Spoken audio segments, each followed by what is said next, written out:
Halo teman-teman, TBDpedia di sini, partner setia belajarmu. Gimana kabarnya teman-teman? Semoga teman-teman senantiasa dalam kondisi yang sehat dan bahagia selalu dimanapun berada. Kembali lagi di sesi Bahso, bahas soal uji kompetensi program studi teknologi Bank Darah. Kali ini kita sudah masuk ke episode ke-14. Nah, sebagai bentuk komitmen dan juga kesetiaan dari TBDpedia untuk terus membersamai teman-teman mahasiswa dalam mempersiapkan uji kompetensi Prodi Teknologi Bank Darah, kami hadir 3 kali dalam seminggu, hari Senin, Rabu, dan Jumat. Kali ini di episode ke-14 kita akan membahas soal uji kompetensi pada area kompetensi keterampilan pelayanan darah dengan subkompetensi pemeriksaan pratransfusi. Seperti biasa ya teman-teman, di setiap episode bahsonya akan dibahas sebanyak kurang lebih 3 soal uji kompetensi. Teman-teman pasti masih ingat ya, kalau soal uji kompetensi ini terdiri dari 180 soal yang harus teman-teman selesaikan dalam waktu 180 menit. Oleh karena itu, setiap satu soal alokasi waktunya kurang lebih 1 menit ya teman-teman.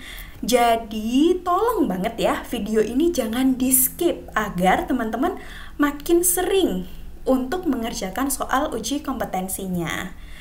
Kemudian sebagai bentuk belajar, teman-teman juga bisa banget nih menuliskan jawaban teman-teman di kolom komentar. Gak perlu takut salah, gak perlu takut nanti diketawain orang. Gak apa-apa teman-teman, silahkan ditulis ya jawabannya di kolom komentar sebagai bentuk latihan.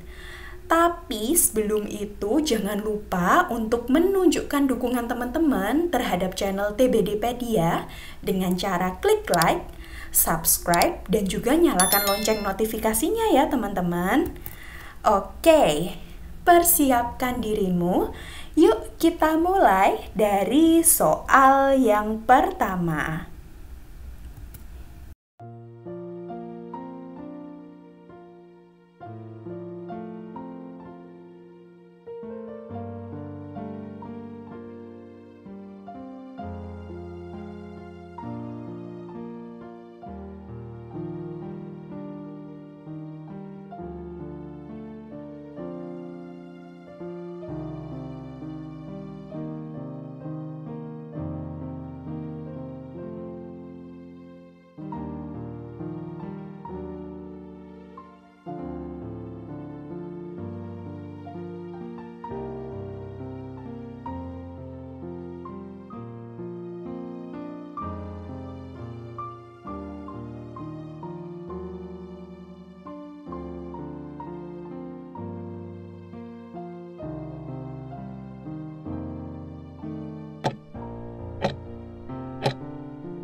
Luar biasa. Tepuk tangan untuk teman-teman TBDpedia yang sudah mengerjakan ya latihan soal uji kompetensi. Kalau sudah, yuk tulis jawabannya di kolom komentar. Lalu kita lanjutkan ya ke pembahasan soal yang pertama. Oke. Pembahasan soal pertama, seorang TPD di BDRS menerima permintaan PRC dari bangsal perawatan. TPD mencocokkan identitas yang tertera pada form permintaan komponen darah dengan label pada tabung sampel darah pasien. Identitas dinyatakan sesuai dan TPD menyiapkan komponen darah yang diminta. Bagaimana sikap mawas diri TPD pada kasus tersebut? Oke, kalau menemukan soal ini jawabannya apa teman-teman?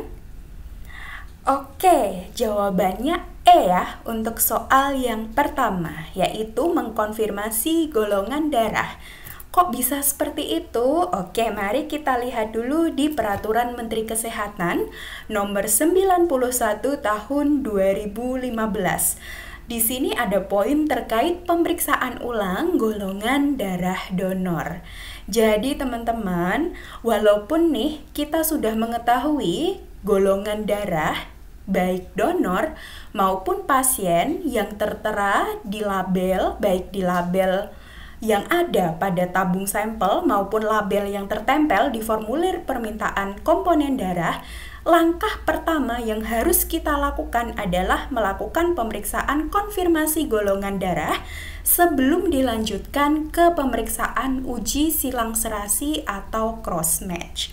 Nah, tujuan dari konfirmasi golongan darah ini adalah untuk menghindari kesalahan pemberian komponen darah dengan golongan darah yang tidak sesuai antara donor maupun pasien.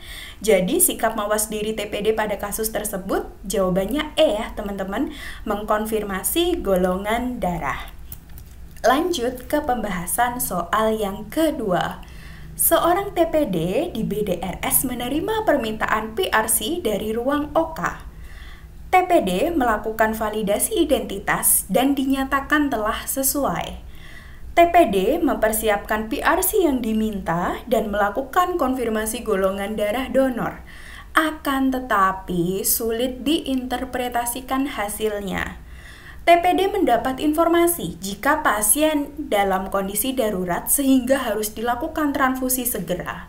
Bagaimana sikap profesional yang harus dilakukan TPD pada kasus di atas?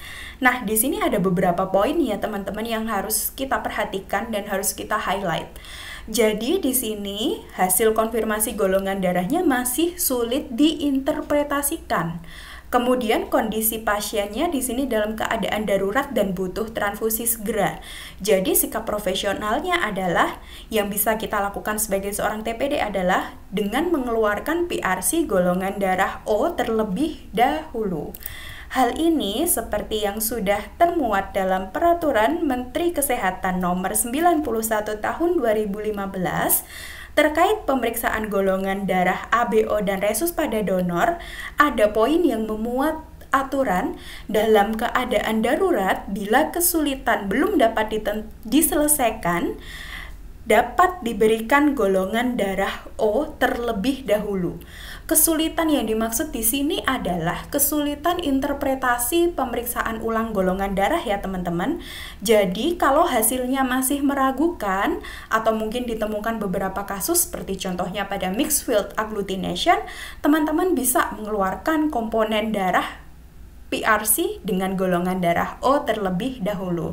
Terlebih apalagi kondisi pasiennya butuh transfusi segera ya teman-teman.